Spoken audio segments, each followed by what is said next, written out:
This is Jay Sekulow. We've got breaking news. The ACLJ unearths a secret meeting with Iran. Keeping you informed and engaged, now more than ever. This is Sekulow. We want to hear from you. Share and post your comments or call 1-800-684-3110. And now your host, Jay Sekulow. Hey, everybody, welcome to the broadcast. Let me just tell you right at the outset here, this is a buckle your seatbelts for this one, folks. We have uncovered something here. In one sense, I'm shocked that we got the document because I'm shocked that the Department of State had the document. But one of the things we've been very concerned about for a long time is that during the Trump administration, there was an attempt to undercut our now colleague, Mike Pompeo's efforts to curtail and contain Iran's threat. They're the largest exporter of terrorism in the world. We have now learned, folks, and this is breaking news and it is big news.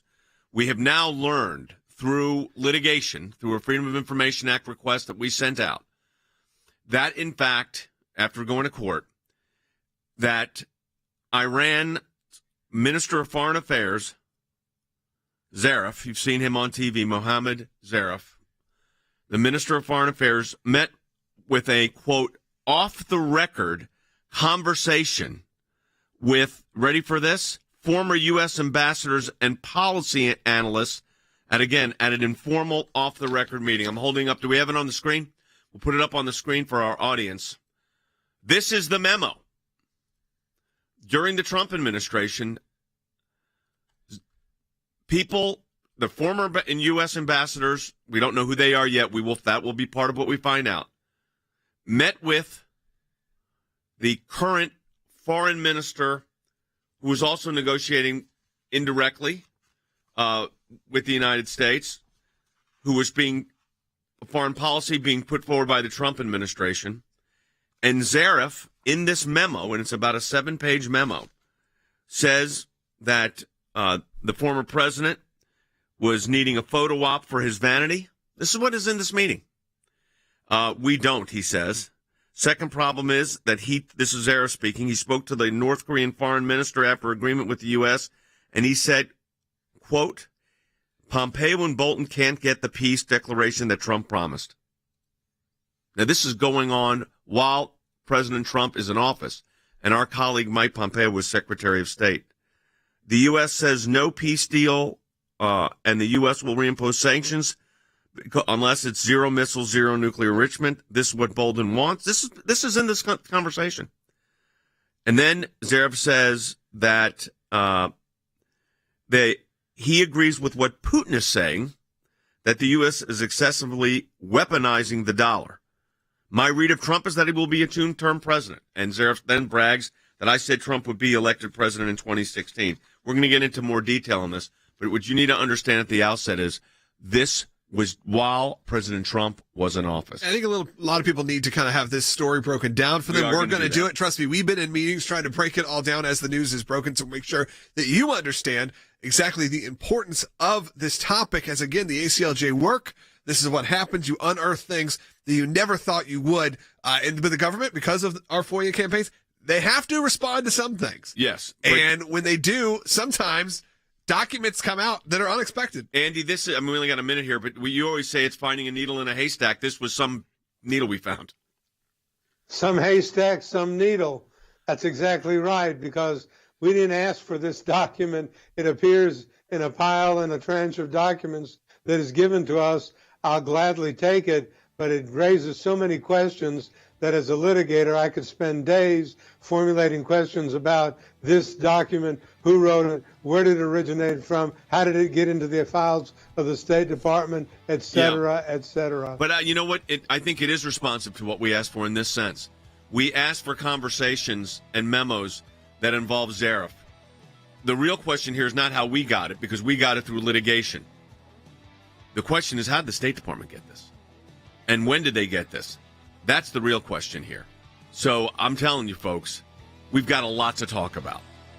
We're going to break this down for you in the next segment of the broadcast. That's right. We'll take your calls. We know this is a heavy topic, and we're happy to answer them. 1-800-684-3110. That's 1-800-684-3110. We'll be right back. Washington Times report that Iranian Foreign Minister Mohamad Zarif met with climate envoy John Kerry and other Democrat officials in an effort to, quote, undermine the Trump White House. I don't engage in any diplomacy on it in that There's been no back channeling.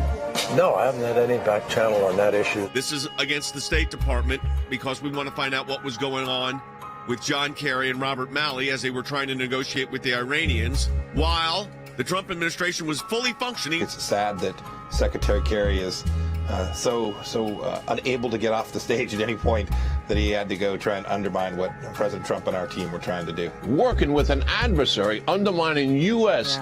stated policy is really outrageous behavior. The other thing we want to know, Jay, we want to know if people who stayed on at the State Department made communications that undermined, went contrary to the position of not just Donald Trump, to the position, Jay, of the United States. It says these relationships blossomed into what high-level national security and intel sources say allowed the Iranian regime to bypass Mr. Trump and work directly with Obama administration veterans that they were hoping would return to power in Washington. On behalf of the American Center for Law and Justice, the request seeks records pertaining, this is what we say, pertaining to the U.S. Department of State's knowledge and efforts surrounding the breaking story that current government officials like former Secretary of State John Kerry conducted shadow diplomacy with Iran and its surrogates, or even advancing pro-Iran causes, all while these officials are not members or representatives of the United States government. This is something that people in the Obama administration actively investigated. It was Joe Biden himself in the room who said, what about that Logan Act? Can't we use that against Mike Flynn? Folks, you're getting analysis here you're not going to get anywhere else. And there's something else you get here. Not just analysis. You get work. You get action. This is going to be a real fight. I mean, this is going to be every day a battle. But that's why it's ACLJ more than ever.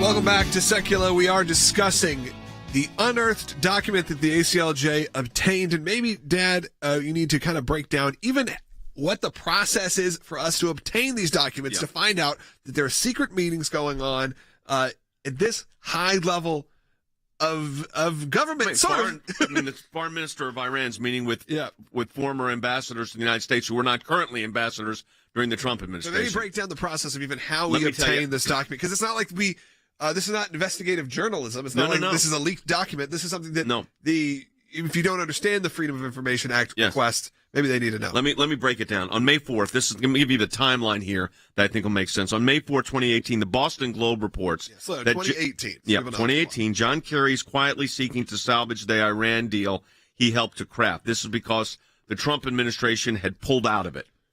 On May 8th, President Trump formally withdraws from the JCPOA.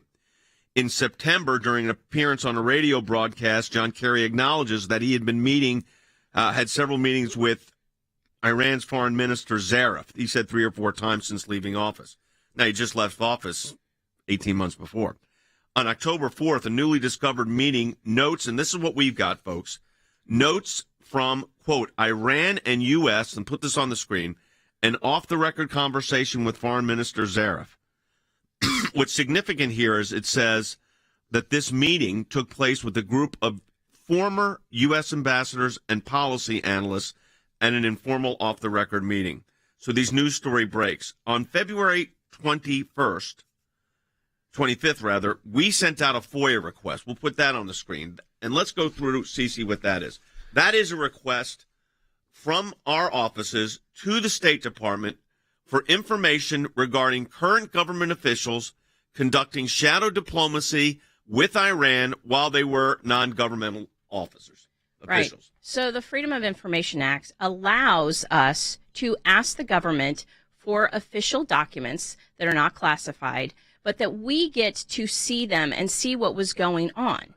And so we made this request, and we asked specifically for records and communications that have been reviewed or received by the Department of State in any regard with John Kerry, Robert Malley, or Ernest Moniz with Zarif. And so this document that we are talking about right now is in response to that, and it shows that there was a secret off-the-record meeting that happened between these formal officials And Zarif. Of course, it's not so off the record. They've got a memo that ends up in the State Department file. Now, Andy, they didn't just give this to us. So we asked for it in the letter, as you're required to do under the statute. So we asked for it. They don't give it to us. We then filed suit. Well, that's right. That's exactly how we do in FOIA litigation. They don't give it to us. We file suit. Ultimately, the document is produced. But the question is, how did it get into the State Department files? I think the burning question here is that while the Trump administration is in power and is attempting to exercise its constitutional jurisdiction to deal in foreign affairs, we are having back-channel communications by former ambassadors and officials of the Obama-Biden administration with people who are our enemies, the Iranians, the big exploiters of terrorism, okay, and are talking behind our back. The unmitigated arrogance of this elitist attitude to think that they can get away with doing these things while there is a current administration in office, and they continue to meet with Zarif, the very polished, urbane foreign minister of Iran, at his residence in New York City, right under the nose of our incumbent officers in the Secretary of State's office in Washington, D.C. This is abhorrent. So my question is, and I see this question a lot, so why is this important now, and what does this mean? What can actually happen from this? First of all, technically, there's a law on the books called the Logan Act. They went after General Flynn for this. When you have a government in power, like we did with President Trump or President Obama, as a private citizen, you cannot undercut and attempt to undercut the foreign policy of the United States. That's number one. Number two, they were actively trying to undercut our foreign policy. We had pulled out of the JCPOA. We'd already pulled out of this Iran deal.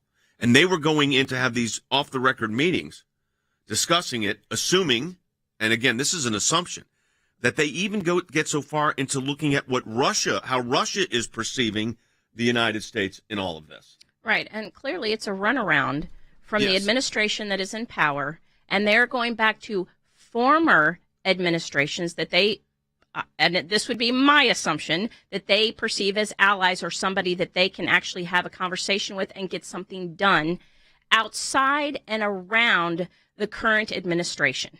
Yeah, what's interesting, though, in the memo itself, Zarif says, according to the State Department's record, so they're saying this is Zarif's words. I mean, that we can only give you, this is documents. It's an official government document. It's an official government document. It's been unclassified, okay? It says this. When Trump left the JCPOA, Iran had a meeting with EU officials and foreign ministers, and we were asked if we were talking behind their backs with the Americans. So the Iranians had a meeting with EU officials saying, hey, are you going to the Americans behind our back?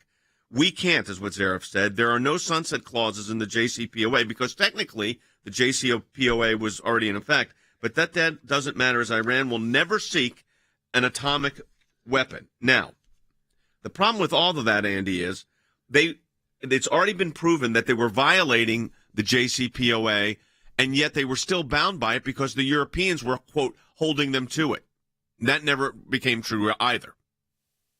That's exactly right, Jay. They said to us that they were abiding by the JCPOA, the simple one-page bullet point document, when in fact we know that they were enriching uranium and that they were preventing inspectors from coming in to look at what was going on in their facilities for uranium enrichment in Iran. President Trump pulls out of the agreement, and now instead of trying to support the United States policy, we've got officials, former ambassadors and officials of the United States, contrary to law, contrary to American law, purporting to negotiate and to have secret meetings outside of official channels of communication to put in and to exercise their own diplomatic authority, which they don't have because they're not in power. I mean, reverse this for a moment, Logan, so people understand. Reverse this. Could you imagine right now if Mike Pompeo was out doing this to the current administration, what people would be saying? Well, we'll hear from him later, so maybe we'll... Well, he's going to be on this, and by the way, he's outraged by this. This was undercutting our position protecting Israel. This was undercutting the position of the United States to get out of this horrible deal in Iran. It was ridiculous. It never was going to happen. It was a pathway to a nuclear weapon. And what it shows, the big question is, to me, and we're going to, this is ongoing litigation, folks. The big question to me is, how did this document end up, of all documents, how did this document end up in the State Department when it's acknowledged, at least this is what it says on the face of the document, Cece. It says, MJZ, that's Zarif, the foreign minister of Iran, replies to questions posed by a group of U.S. former ambassadors and policy analysts at an informal off-the-record meeting at the Iranian ambassador's residence on October 4th, 2018. But yet it's in the possession of the State Department, which that is a question that we will have to pursue. And when we do these FOIA requests, we have a purpose and a mission. And this is, like I think you said, it's finding a needle in a haystack, because they respond and they give you tons of documentation. So you have to go through and read. And when we find something like this, we know that we're on the right track. And it's important then to follow up. Obviously, they know how they got this document. They know what, the details that surround it. And we're going to have to pursue to get that information now. I'm going to tell you this. I'm going to have everybody sit tight. We're going to have Mike Pompeo joining us next. We're going to have our panel stay on air here. I've got to say this. It took going to federal court, put on the screen for our television audience or people watching our social media platforms. I'll describe it for our radio audience. This is the complaint that we filed in a U.S. District Court in the District of Columbia. And that complaint, we'll get that up there in a moment, lists out the various causes of action and the failure of the government to reply to the FOIA request. There it is. That's the complaint.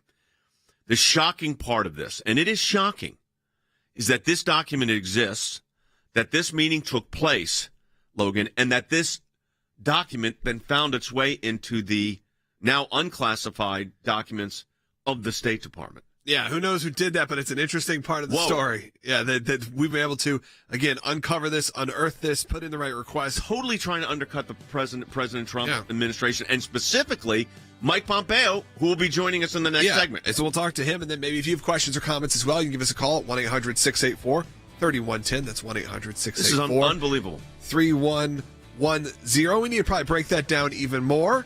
And what we can do about it. I think there's a lot of questions about that. You obviously mentioned the Logan Act. I know that's something that people have brought up years after years after years. Yeah. Maybe we need to discuss what that actually could be when there is something that's this clear. We will do that. We will have Mike Pompeo, former Secretary of State, our senior counsel for global affairs, on with us in just the next segment, folks. Share this with your friends if you're on our social media platforms. Very important. This is an unbelievable find. Unbelievable find. Back with more in just a moment.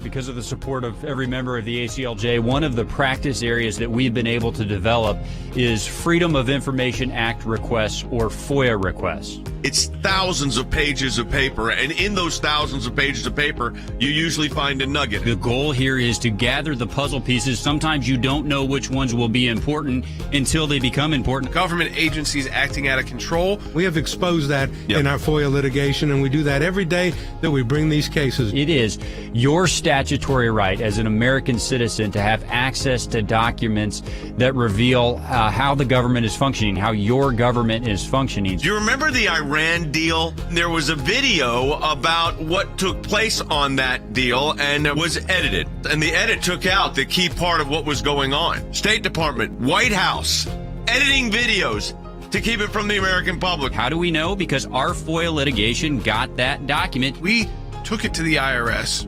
No one ever does that. And because of it, it's a very weak government agency that used to be the scary government agency. What the IRS was doing was violating the Constitution and statutory law.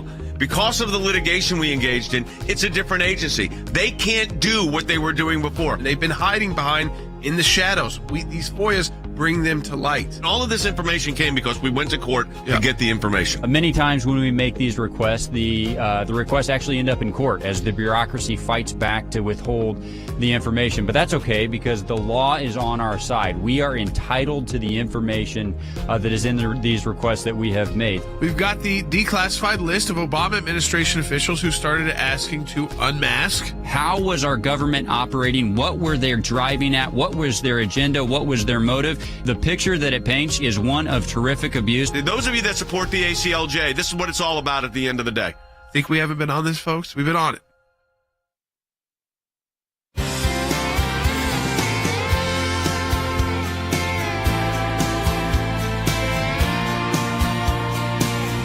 Hey, welcome back to the broadcast, everyone. I'm still in shock over what we have uncovered. And it took going to federal court to uncover it, and we're going to have to learn a lot more about it. But we've got a memo that was produced after litigation from the State Department. It says, notes from Iran and the U.S. and an off-the-record conversation with Foreign Minister Mohamad Zarif at the Iranian ambassador's residence on October 4th, 2018. And Zarif, this is what the memo says, replies to questions posed by a group of U.S. former ambassadors and policy analysts at an informal off-the-record meeting. But this ended up in the State Department's records and became responsive to a FOIA demand that we have. Joining us on the phone right now is our senior counsel for global affairs, but also the former Secretary of State of the United States during this period of time, Mike Pompeo. Mike, it's shocking because by name, I guess you're used to this.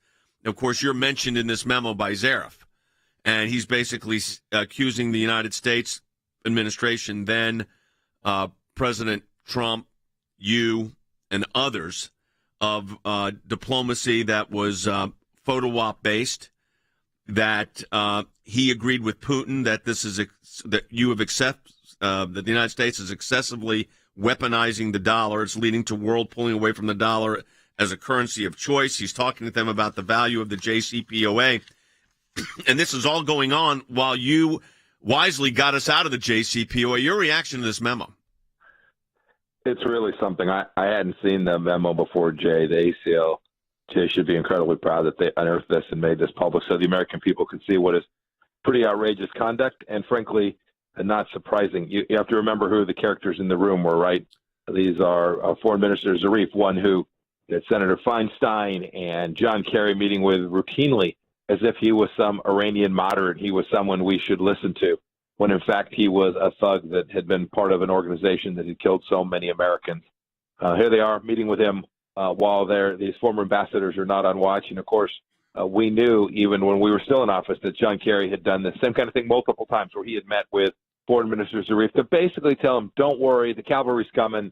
The Trump team will be gone. Pompeo will be gone. These folks will pass along. And when they do, we'll rejoin the JCPOA. As it appears, the Biden team is actually trying to fulfill the Kerry prophecy there and give you all the money that the Ayatollahs desperately want. To see this memo in living color is truly remarkable, to watch former American State Department officials behave with a then-sitting foreign secretary of a theocratic, kleptocratic regime that is the world's largest state sponsor of terror.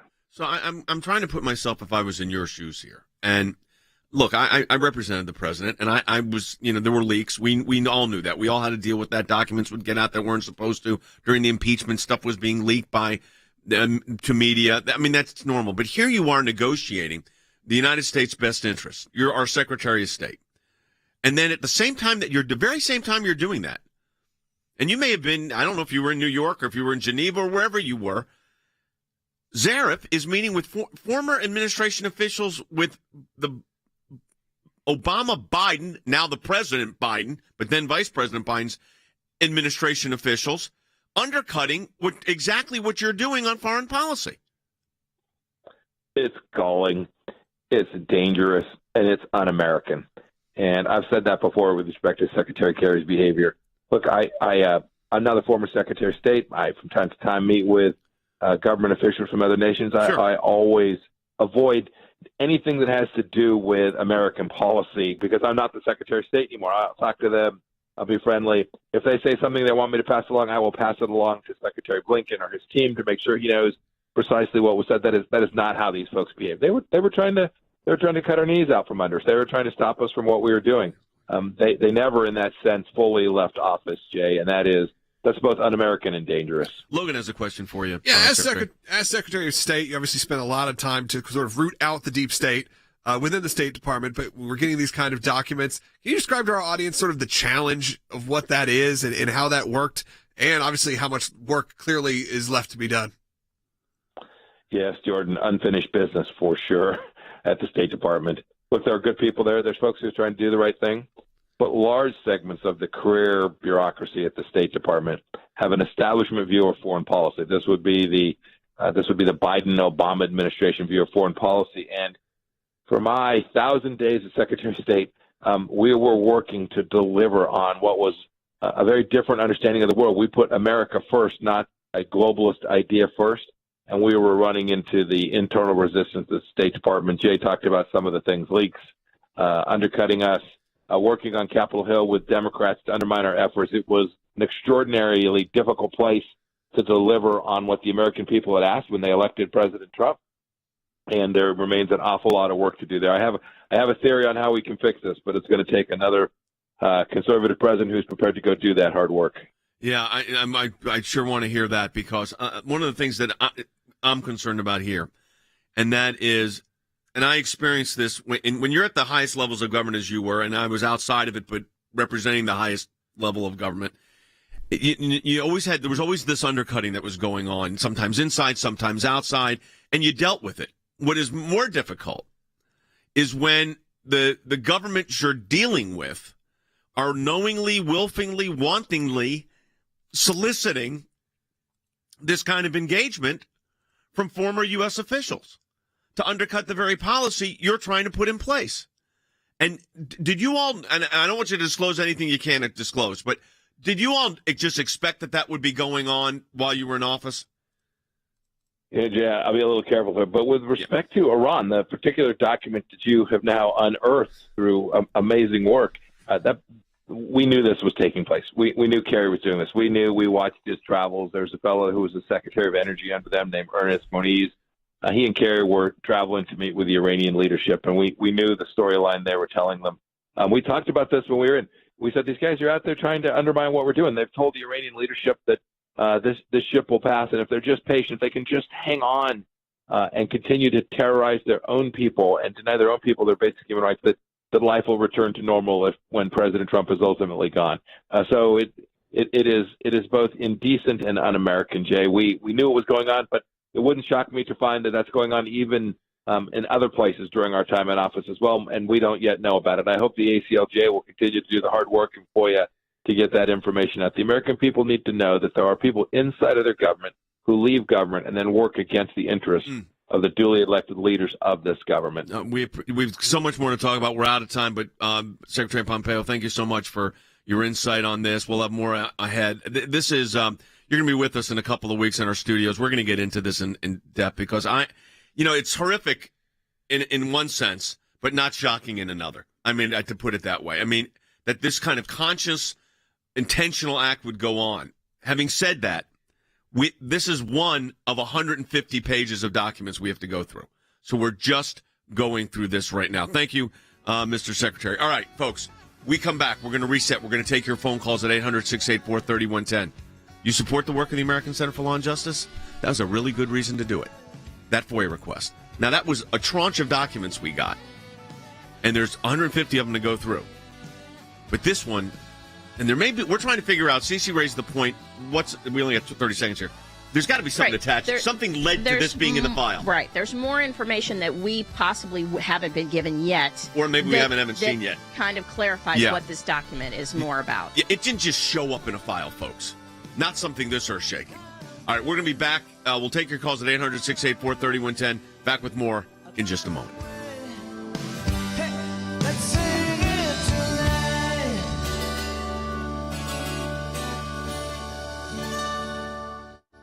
For more than 30 years, the ACLJ has been fighting for freedom and liberty in the United States and around the globe. Secretary of State Mike Pompeo is urging Turkey to release detained American pastor Andrew Brunson. This morning, Pastor Andrew Brunson, who was in prison in Turkey for nearly 2 years, has been let out of jail. The ACLJ was at the very center of making the world aware of the plight of Pastor Brunson. They raised awareness of this, and then the administration took this very seriously. In my time in service, both as the CI director and as Secretary of State, I watched the good work that the ACLJ was doing here in the States and all across the world.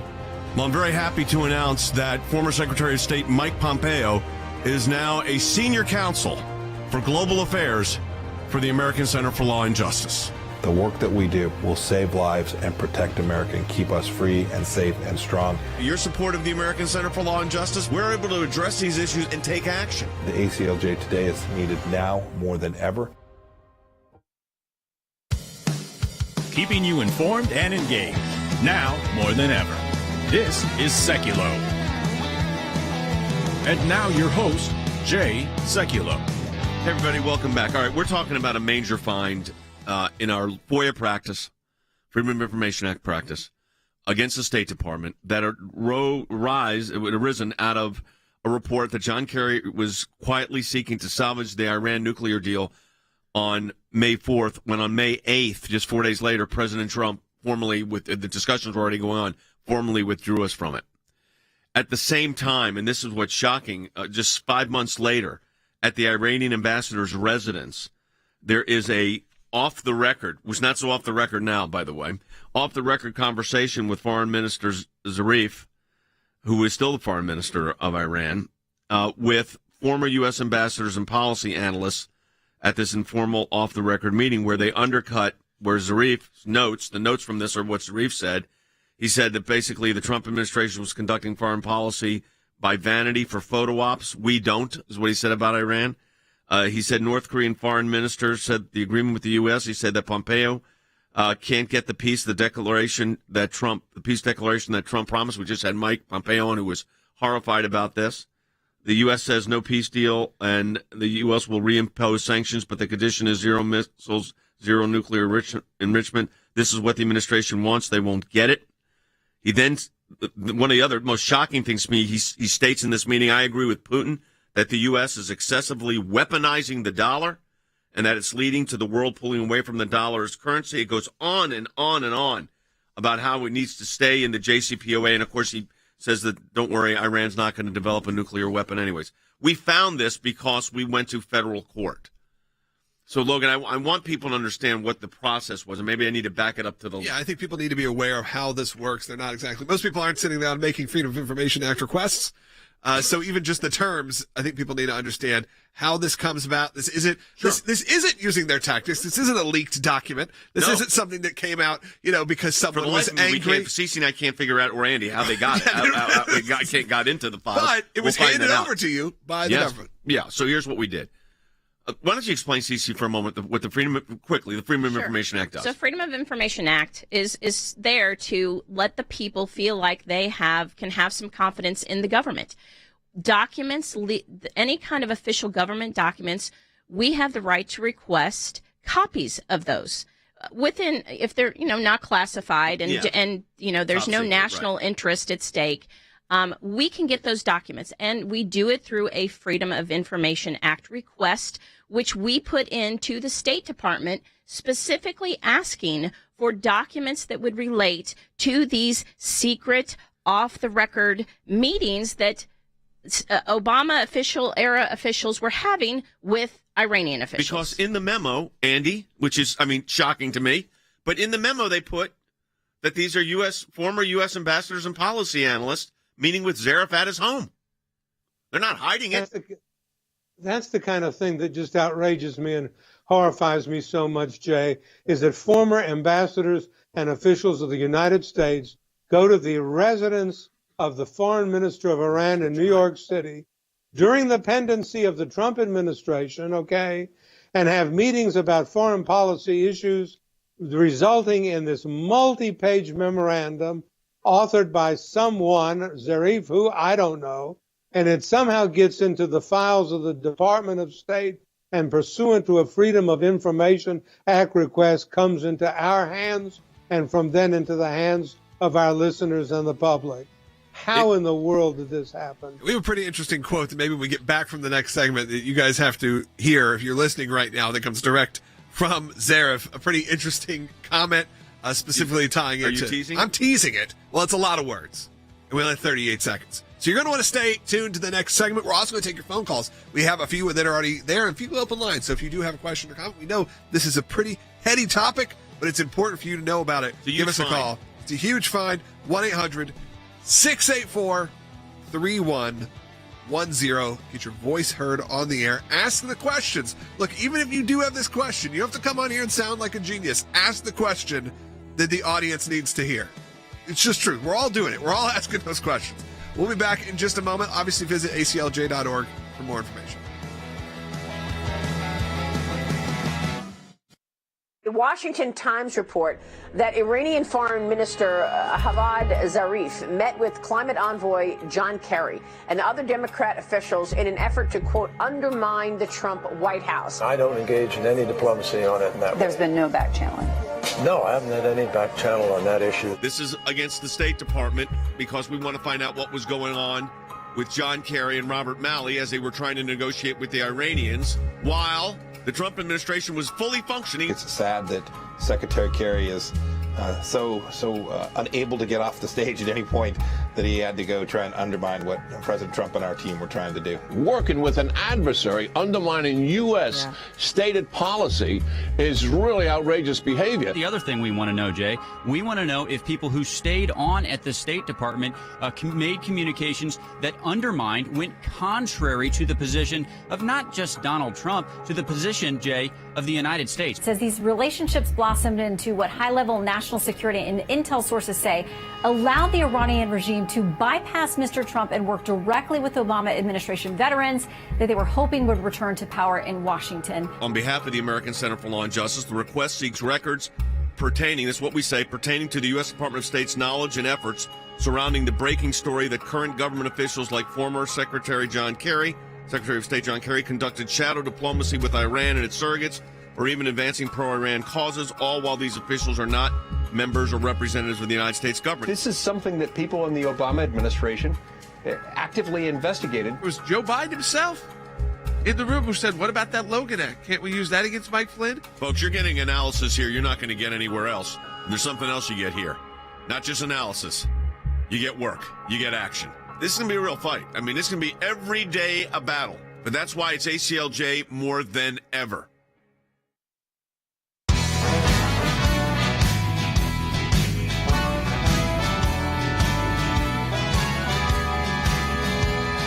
Pulled up the sound bite, really, that came directly from the document. I mean, not a sound bite, but it was a comment that was made very casually, from Zarif talking to this is unreal. The United States, talking about his poll numbers, how he's doing.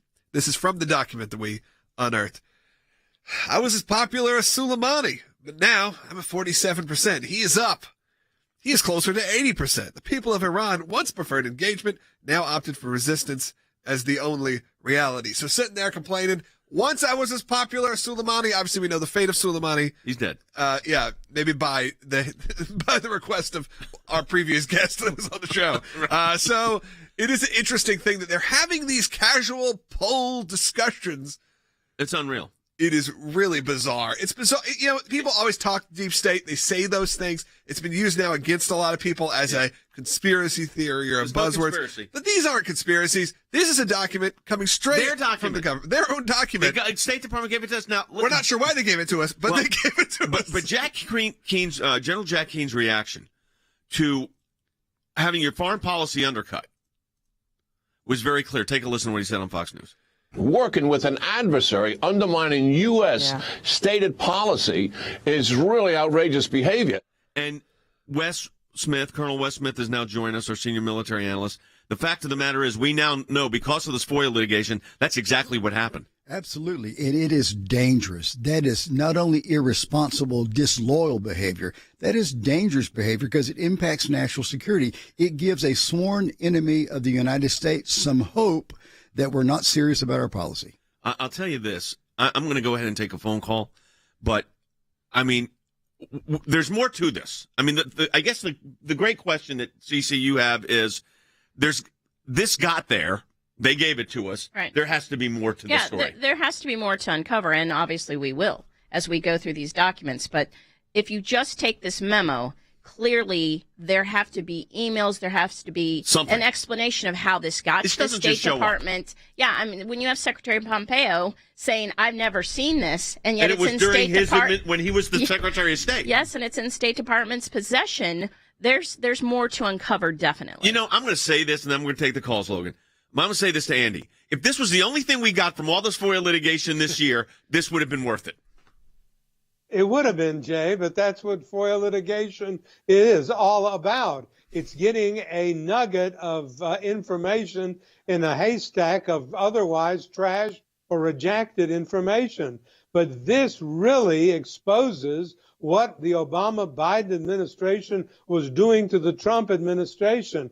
General Keane says he is horrified. I am trebly horrified that they would dare to engage in foreign policy discussions with an enemy of the United States while an incumbent presidency is in power, and they would go to meet with Zarif and have tea and coffee with him at his residence in New York City and talk foreign policy. Who do they think they are, these global elitists? They think that they could continue these conversations going and undercut the policy of the administration. That's who they think they are. All right, we've got calls coming in, 800-684-3110, 1-800-684-3110. Yep, let's go to Laura in Kentucky on line 3. Laura, you're on the air. Hi, and thank you for taking my call. Thanks, well, I think John Kerry just laughs the whole time because they send the middle finger on everything that Trump did. So my question is, after all of this that's been known and said and discovered, is anything ever going to happen to these people? Anything? Well, probably not. I mean, if we're being honest from that standpoint, from the standpoint of will there be legal action taken against them, I have no idea. I don't think so. But what does happen is when we say, and so what Logan said, when we say, folks, there is a deep state that worked to undercut the previous administration, all we're doing is proving that. So let me tell you, that's more important to me. That's more important than someone getting indicted on a Logan Act violation, is that we can establish through this litigation what was being done. That's what I think, Logan, is the telltale on this. Yeah, absolutely. It's the work that's being done. You obviously get to see the work of the ACLJ as well. It's important to follow what we're doing and to see this kind of thing happen. Again, this isn't some bad actor leaking a document to us. This isn't something like this. This is the actual legal work of the organization. What is, we can put it on fast forward for a moment here, Wes. We know Biden was administering, trying to get a deal with, go back into it. Trump pulls out of it. Remember this, folks. Obama signs it. They have this, well, not signs it. It's a meaningless one-page document. This joint comprehensive plan of action for no nuclear weapons for a period of time, which was almost about to run out anyways, with the Iranians. They breach it. We are pulling out anyways. President Trump said it's ridiculous. So it was a pathway to their getting a nuclear weapon. Biden comes into office. He tries to get in it. War starts in Ukraine. Russia says, no, this isn't going to happen. Where are things now? Yeah. The alarming thing is, Jay, is the negotiations are not over. They've been eclipsed by the war in Ukraine, the shortage of baby formula, the southern border, inflation, gasoline. The negotiations are actually still going on. A week ago today, last Tuesday, the head of the International Atomic Energy Agency, the IAEA, Rafael Grossi, spoke to members of the European Parliament. And I read his remarks, and they were really disconcerting. He said in his remarks, the Biden administration still wants to revive the Iran nuclear deal. Therefore, the IAEA last week was sending representatives to Tehran to try and iron out the wrinkles because we don't have any direct negotiations with Iran. And he also said that in the last few months, the IAEA has discovered traces of enriched uranium in sites that Iran heretofore has not declared, and also said that the Iranian Why would you go into a nuclear deal with them when they're violating it right before your eyes? Well, that's the other thing. Grossi, in talking to the European Parliament members, also said, and these are his words, the situation does not look good as Iran is still not being forthcoming in the information that the IAEA needs from them, and that they continue to limit access to the declared sites. Limiting access is a nice way of saying they're not letting the inspectors in, and yet his opening remark was the Biden administration still wants to revive the deal. Yeah, well, think about that for a moment. That's why none of this makes sense, and that's why in this document, can you imagine right now if that's going on, and the Biden administration is trying to do these back, channels through our foreign policy to get back in the deal, but we had former Trump administration officials undercutting that, what the media would be saying. But when it's vice versa, it doesn't seem to matter. No, right. Absolutely. And this is vice versa. Obama era, former administrative. Say it in the memo. Right. Then they get by with it, no problem. Even in this memo, he's even talking about prisoner exchanges. These are things that should be with the current administration, not with people from the former administration that you're trying to deal with and negotiate with. That undermines and undercuts the current administration, and they were blatant about it. Unbelievably so. All right, Logan, we're taking more calls, 1-800-684-3110. Yep, let's go to Bob in Missouri on line 4. Bob, welcome. Hey, Bob. Hi, thanks for taking my call. Shouldn't Israel be made aware of this document? I know it's probably a delicate situation, but I would think Israel should be made aware of this. Yeah, I don't know we know that Mike Pompeo, the Secretary of State, wasn't made aware of it. So I can imagine probably the Israelis weren't made aware of it. And as we know, Iran is the largest state sponsor of terror. And Israel is one of their primary targets. And here we are, back channel meeting with ambassadors and former policymakers of the United States with the greatest exporter of terrorism in the world. Here we are during the Trump administration meeting with them, talking about sensitive foreign policy issues. Are you appalled? I am. Well, I think that's true. And you look at what what Zarif said. He said the people of Iran once preferred engagement, now opted for resistance as the only reality, and Israel needs to know that. Yeah. Well, I think Israel knows it. Yeah. I think the world knows it. Needs to know what comes out of this. And I think, Wes, the fact of the matter is, everybody knows this, that Iran is in a resistant mode and not complying. Yet, Biden is committed to trying to get some deal to restore the glory of the Obama administration. It makes no sense. None. Here's the bottom line. Iran does not want an agreement with the international community. Iran wants nuclear weapons. And the question is, what is the world going to do about that? And color me suspicious and jaded, Jay, but my fear is that the Biden administration will quickly try to execute a deal with Iran in order to flood the market legally with Iran oil so that the gas prices will go down, so that his poll numbers will go up. And that is a real fear that I have. I'm telling you, folks. We're going to talk about this in the last segment of the broadcast. We'll take your calls too at 800-684-3110. But this is why you support the work of the American Center for Law and Justice. This was litigation. Put that complaint right back on the screen. We started with a letter. Didn't get the response we were entitled to. We went to federal court, got a court order, started getting documents, and then got one that shocked us. If you don't think there's a deep state, guess what? There it is. So when people say, what does this all mean at the end of the day? That's what it means. The allegations that you got deep states entrenched within these bureaucracies, people trying to undercut the then current administration, the 45th president of the United States, was for real. And there's your memo showing it. Off the record meetings with Zarif. I mean, think about that for a minute. We'll come back with your calls at 800-684-3110, and we'll get comments in from our social media as well.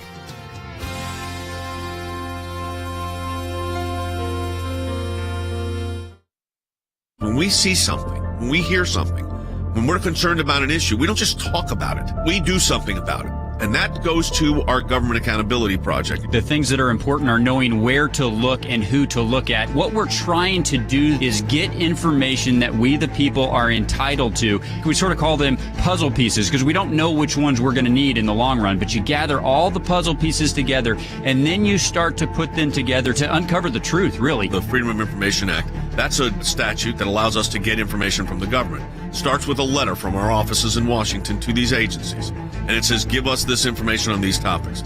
And generally, they don't. And then we go to court. We go through a series of lengthy negotiations back and forth about what they'll give or what they won't give. We may get tons of information that's redacted, and we have to then go back and say, you redacted too much. We can't really find out what you're giving us because it makes no sense. So it goes through a process of litigation. That is how you get information, and that office is going to be more active now more than ever. The ACLJ has been extremely active in vigorously seeking to hold these bureaucrats accountable accountable. We have filed hundreds of FOIA requests. We have received over 20,000 pages of documents in our litigation. How was our government operating? What were they driving at? What was their agenda? What was their motive? And I will tell you, I mean, sometimes the picture that it paints is one of terrific abuse. You're finding a nugget in a gold mine. Occasionally you'll come up with something that is really a bombshell, but you have to persist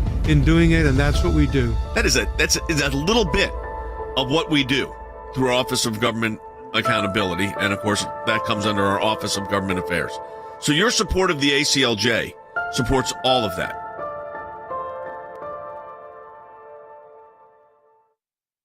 We're still diving into the document that we unearthed. We're going to talk a little bit more about that in a minute. We're going to take some of your comments, some of your calls. I know people on social media have been posting. We'll take some of those. You can obviously give us a call as well. We opened up some lines, 1-800-684-3110. It's the last segment of the day. So if you want a question or comment, now's the time to put that in. But we also don't want to ignore it's an important day for elections across the country. Yep. Some of the primaries are happening right now in Georgia, Texas, Alabama, Arkansas, and Minnesota. Some of these are historic, red states who have maybe teetered on blue and maybe teetered on purple over the last few election seasons. And, I think and one red state that ended up being pretty much all blue in the Senate. So there's a lot of things that are happening right now. We don't want to just ignore what's happening. And as we know, people are headed to the polls. Yeah, it's interesting. We'll start with Georgia. It's Andy's home state. You've got Herschel Walker. Yeah. I see you're wearing your Atlanta. I'm wearing my Atlanta. I mean, I can't vote in Georgia, but, I support everyone who goes and votes. Okay. Yeah. So Herschel Walker's running on the Republican side against a whole group, but I think, Andy, the consensus, I guess, from the media there and the polling is that Herschel Walker's going to run away with this, being a tailback. Herschel Walker is going to do what he did at the University of Georgia and run all the way with this. There's not going to be a runoff. No. He is going to get in Georgia. You've got to have 50% plus one of the vote. The predictions that I see is he's going to be in the 60% category, Jay. And then you've got this war between the sitting Republican governor Kemp and the challenger David Perdue. Yep.